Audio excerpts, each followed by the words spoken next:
Hello everyone! This is already the seventh installment in our series dedicated to studying the link between the mysterious Forgotten Languages website and UFOs. So far we have outlined some of the core concepts related to the UFO phenomenon and alien life in the series, and now we are going to explore them deeper and in more detail, expanding the canvas and slowly building connections between the individual parts. The first article we are going to present today and briefly discuss is not directly related to the phenomenon itself, but I think it latches on many concepts broadly related to, all resulting from the presence of the UFO phenomenon. On the 16th of October 2013, the site published an article titled "Scripted Lives: Languages in the Holographic Universe." Let us take a look at the first English parts of said article. One of the main problems with the information is that it is never self-evident nor it is self-explanatory. Information exists only as a potentiality till a medium is in place that can manifest it. The laws of physics do not exist in a transcendent Platonic realm of perfect mathematical forms and operations, and neither does language as is conventionally supposed, but are fundamentally tied to the real physical universe, with its finite age and resources, and subject to the holographic information bound. Now, the passages treat on two somewhat contradictory concepts behind the UFO phenomenon. The latter is related more to the material part of the phenomenon, the craft most notably. However, the former touches upon some of the more bold ideas. As the UFOs we observe have many different shapes, some of which are bizarre and almost not sharply defined, some people propose that what we perceive as a UFO craft is really a three-dimensional shadow of a physical object existing in four or more spatial dimensions. Just like when we slowly move our hand through the surface of water. A world limited to such a surface would not see a hand, but a series of circular shapes transecting it, and eventually the outline of the periphery of our hand. Similar to that, some UFOs seem to behave like projections of a much more complex object, possibly also a hologram, assuming some variant of the simulation theory does actually apply to our physical reality. The laws of physics determine what can be computed, which in turn determines the informational basis of those same laws of physics, while language determines what can be said and understood, which in turn determines what reality we are bound to perceive. Once again, we are discussing the difference between the actual and material part of reality, and this includes the UFO phenomenon, and our capacity of perceiving it. Not only the perception varies from a person to a person, but it is sometimes said that UFOs are actually conjurations of our own consciousness and perception, which I believe this paragraph could be related to. So does the last paragraph of this article we are going to quote. Experiencers are often left shaken and find it difficult to wrap the experience in any sort of verbal framework, or even in a perceptual framework at times. The last part even touches the philosophical deliberations related to whether we have or do not have actual free will. They saw it, but as they could not explain it, they forgot it. They felt it, but as they lacked a proper language, they could not explain it. They lived scripted lives because they were unable to go beyond language. The next article we are going to take a look at here is dated to the 28th of October 2013, and in a sense it is a continuation of the previous one. The title says, "Quantum Semantic Fields and Universals on Quantum Mechanically Constrained Language Learnability." The small tongue twister contains direct references to mass UFO sightings, which are often considered the prime examples of sightings and contact events in ufology. Language determines experience. The language spoken has an effect on the speaker's experience of the world, even if that world contains physical objects never seen before by the speakers. That's something that was already proven during Westall experiments in 1966 using the SDS, 1403 and 1405 flying objects. The Westall incident of 1966 took place on the 6th of April 1966 in the city of Melbourne in Australia. An unidentified flying object was seen by many people there, including students from Westall High School. The object was described by the witnesses as having a domed top and being white, silver, or grey in color. Some of the students who saw the object mentioned it being chased by 5 other unidentified aircraft. The main object was said to have landed or hovered above the site located south of the school behind a row of trees. It allegedly left a burnt circle of grass, which was also compressed instead of burned in some of the eyewitness accounts.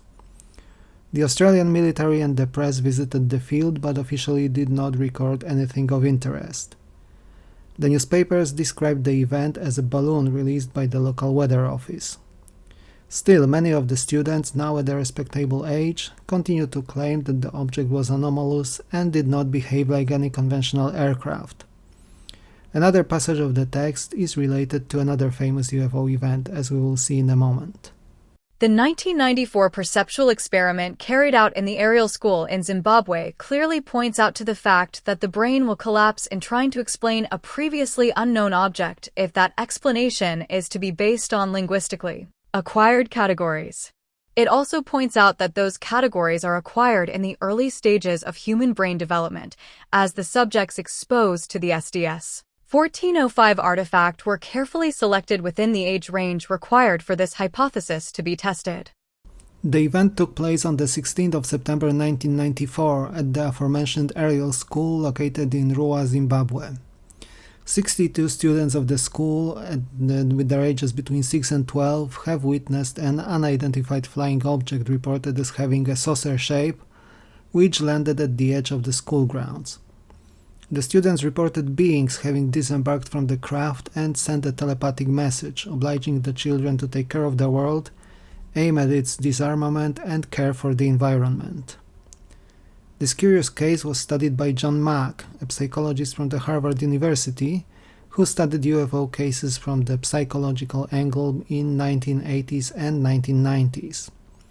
He considered the experience of the children to be genuine, and to this day there are available and extant drawings and recordings from the time shortly after the incident, clearly displaying and depicting the testimonies of the students, largely aligned with one another.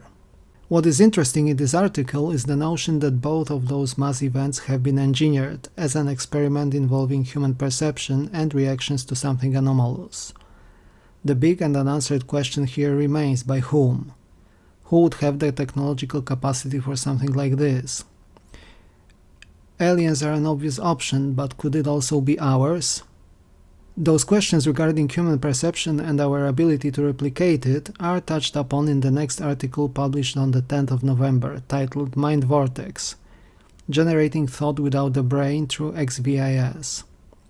This is not the first time we encountered the mysterious XViS system on our journey. Some people did an online search and found out that such a system is a real thing, actually. It is a project developed by the DARPA agency in their capacity as a government contractor, and apparently it is a system generating high-fidelity simulations. At one point in time it even had a website which is now defunct, but it is indeed mentioned in some documents which can still be found on the US government websites. Does it have capacities as actually claimed and as it says in this article? Let's find out. Thus it is argued that just as a vortex can, within the conceptual framework of classical physics, emerge as an entity that controls the motions of the molecules from which it is built, so might there emerge, from a stratum of brain activities completely compatible with the concepts of classical physics, a consciousness that controls lower-level brain processes. Pauli's idea of a regulative principle lying beyond the mind-matter distinction is intertwined with the Jungian concepts of archetype and synchronicity.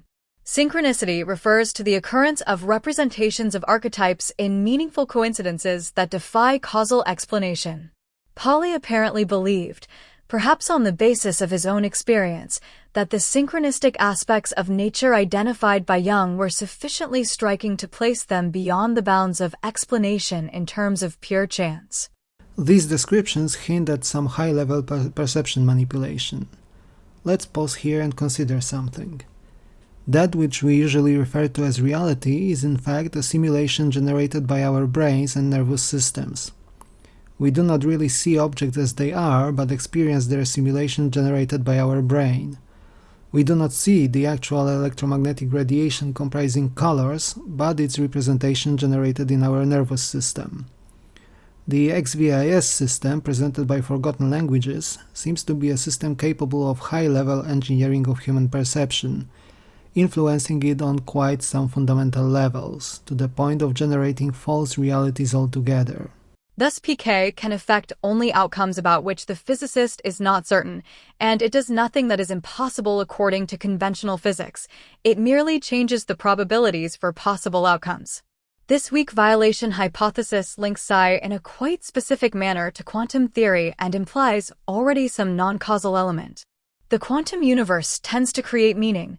The quantum law of evolution continuously creates a vast ensemble of forms that can act as carriers of meaning.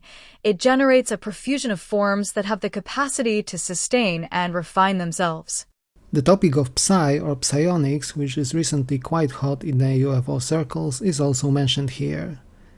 The ability of possibly influencing reality with our minds to the point that some people claim it is actually mind or consciousness which is the controller of at least some UFO craft, is now considered with a bit more seriousness than before.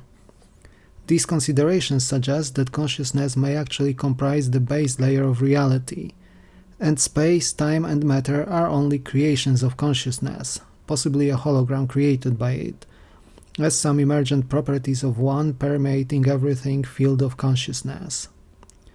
Thus far we can only theorize about whether this is a valid hypothesis or not, but the fact that it is seriously considered by credible scientists also speaks volumes. We are slowly expanding our field of vision and the topics Forgotten Languages expand upon. Let me just say for now that we have only scratched the surface and things are going to get very strange in the future in this series. And what do you think about the concepts presented in this video, dear viewers? Are UFO sightings, including mass sightings, really engineered events, at least some of them? Is consciousness the prime force behind reality, contrary to what we have been taught for a very long time? Let me know in the comment section down below. Like and subscribe if you enjoyed the content, and I will see you soon in another video. Take care!